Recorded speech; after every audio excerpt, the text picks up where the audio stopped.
Good morning students आपको पता है हम रसखान के सवैये पढ़ रहे हैं। तो फर्स्ट पैराग्राफ में हमने पढ़ा था कि रसखान बोलते हैं कि अगर मैं मनुष्य का जन्म होता है तो ब्रज क्षेत्र के गोकुल गांव में हो, वहाँ के ग्वालों के साथ रहूं। पशु का जन्म हो तो वहाँ मैं नंद बाबा की गायों के बीच में चरूं।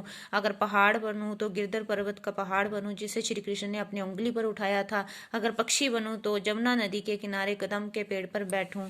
और दूसरे पैराग्राफ में बताया था कि एक लकड़ी और कमरिया के ऊपर जो है ओढ़नी और लकड़ी के ऊपर जो है जिसे श्री कृष्ण हाथ में लेते थे, और जो ओढ़नी जो ओढ़ते थे उसके ऊपर मैं अपने तीनों राज्यों का सुख जो है निशावर कर दूंगा। 8 सिद्धियां 9 निधियां जो है उनका सुख जो है नंद बाबा की गाय चराने में निशावर कर दूंगा। अगर मुझे ये सब कुछ सुख सुविधा श्री कृष्ण के साथ रहने की मिल जाती है। तो आओ आज हम थर्ड पैराग्राफ में पढ़ते हैं कि जहाँ पे रसखान क्या बोलते हैं।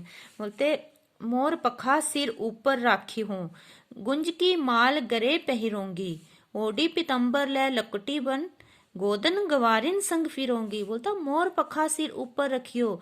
एक गोपी दूसरी गोपी को बोल रही है कि सखी मैं श्री कृष्ण की तरह मोर पंख जो है, मोर पखा होता है मोर पंख, सिर ऊपर रखियो, अपने सिर के ऊपर रख लूंगी। गुंज की माला गले पहिरोंगी, मैं गुंज की माला जो है वो अपने गले में पहन लूंगी। पहिरोंगी मतलब पहन लूंगी।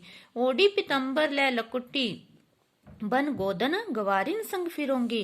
बोलते कि मैं पीले वस्त्र पहनकर, जिस प्रकार श्री कृष्ण पीले वस्त्र पहनते थे वैसे पीले वस्त्र पहनकर, हाथ में लकड़ी लेकर गवालों के संग जो है गाय चराने के लिए चली जाऊंगी, अर्थात उनके संग गाय चराने फिरूंगी। भक्तों वो ही मेरो रस खानी, मुझे वो सारे रस जो है वो अच्छे लग रहे हैं जो श्री कृष्ण करते थे, अर्थात मुझे जे रस में कृष्ण मेरे मन को बहुत ही अच्छा लगता है। सो कहे सब स्वांग करूंगी, हे सखी तेरे कहने पर मैं जे जो है सारे स्वांग जो है वो रच लूंगी। जा मुरली मुरली मुरली धर की अधरान धरी अधरा ना धरूंगी।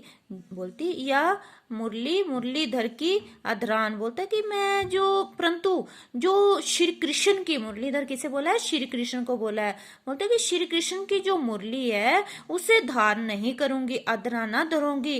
बोलता है कि उसे जो है श्री कृष्ण की मुरली को अधरान क्या होता है, अधरान होता है ओंठों पर, अपने ओंठों के ऊपर मैं श्री कृष्ण की मुरली को धारण नहीं करूंगी। क्यों नहीं करूंगी? क्योंकि उस मुरली ने ही उनको जो है दूर कर दिया, श्री कृष्ण से दूर कर दिया। इस पैराग्राफ में ये बताया हुआ है, सखी बोलती है कि मैं उस मुरली को अपने सब कुछ स्वांग रच लूंगी जो श्री कृष्ण रचते हैं, लेकिन मैं जो मुरली है उसको अपने अधरान मतलब अपनी ओंठों पर नहीं धारण करूंगी। क्यों नहीं करूंगी? क्योंकि उसने ही हमें, उस मुरली ने ही हमें श्री कृष्ण से दूर कर दिया है।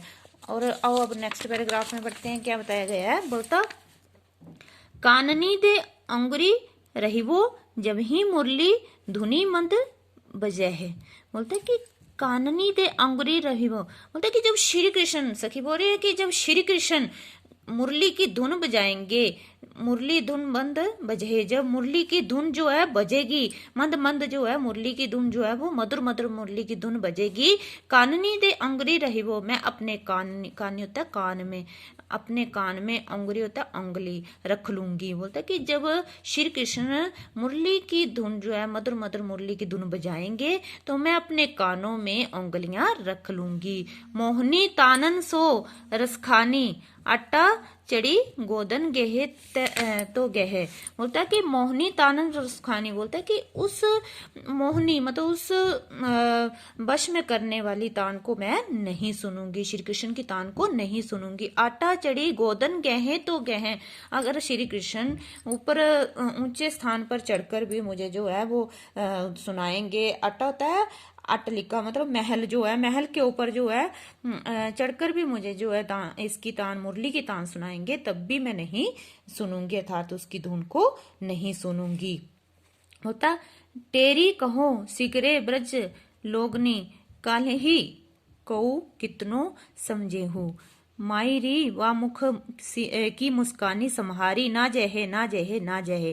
बोलता टेरी कहो सिगरे ब्रज, हे ब्रजवासी ओ, मैं मतलब पुकार पुकार कर कहती हूँ, अगर उसकी आवाज जो है मेरे कानों में पड़ गई तो मैं आप लोगों के कितना भी आप मुझे समझा लोगे, मैं नहीं समझ सकूंगी, अर्थात मेरे बस में कुछ भी नहीं होगा। अर्थात जहाँ पे सखी बता रही है कि अगर श्री कृष्ण की मुरली की धुन जो है मेरे कानों में पड़ गई, टेरी कहो सिगरे ब्रज लोग नहीं बोलता है कि टेरी होता है पुकार कर, मैं पुकार कर कहती हूँ कि अगर सिगरे मतलब सारे ब्रजवासियों को पुकार कर कहती हूँ, काहे कहूँ कितनों समझो, मुझे कितना भी समझा लो, अगर मुरली की धुन मेरे कानों में पड़ गई तो मैं अपने वश में नहीं रहूंगी। मायरी बा मुख की मुस्कानी समहारी ना जाहे ना जाहे, बोलते कि जो मायरी है माँ, मायरी होता है माँ, हे माँ, जो उनके मुख की मुस्कान है, श्री कृष्ण के मुख की जो मुस्कान है वो मेरे से संभाली नहीं जाती, संहारी ना जाए